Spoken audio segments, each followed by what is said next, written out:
Saudi अरब में कफ़ाला system का बदलाव एक महत्वपूर्ण कदम है जो प्रवासी मज़दूरों के अधिकारों को बहाल करने का कार्य करेगा। पिछले 70 वर्षों तक यह व्यवस्था मज़दूरों को नियोक्ताओं के अधीन पूरी तरह से बंधे रहने पर मजबूर करती थी। रोज़गार के इस अधीनता के कारण लाखों मज़दूरों ने कठिनाइयों का सामना किया, जहां उन्हें वापस अपने देश जाने की अनुमति नहीं थी। कफ़ाला एक अरबी शब्द है जिसका अर्थ स्पॉन्सरशिप है और ये प्रणाली 1950 के दशक में तेल उद्योग से संबंधित मजदूरों की निगरानी के लिए स्थापित की गई थी। हालांकि जैसे जैसे समय बीता, यह व्यवस्था एक शोषणकारी ढांचे में बदल गई, जिसमें नियोक्ता अक्सर मजदूरों के पासपोर्ट अपने पास रख लेते थे। इससे मजदूरों की मजदूरी रोकी जाती थी और उन्हें दूसरे कार्यों पर जाने से रोक दिया जाता था।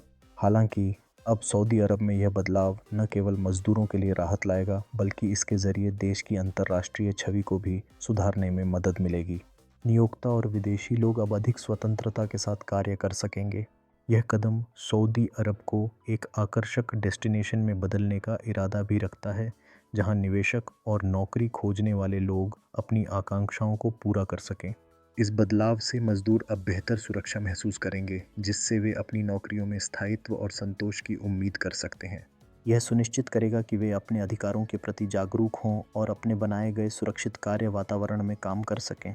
यह एक सकारात्मक परिवर्तन है जो श्रम बाजार में संतुलन स्थापित करने में सहायक होगा।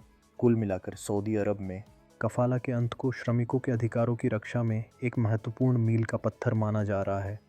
यह न केवल वहाँ के मज़दूरों को एक नई उम्मीद देगा, बल्कि देश की विकास यात्रा में भी एक नया अध्याय जोड़ेगा। अब सऊदी अरब एक ऐसे स्थान के रूप में उभर रहा है जहाँ मज़दूरों को उचित सम्मान और सुरक्षा मिलने की उम्मीद है।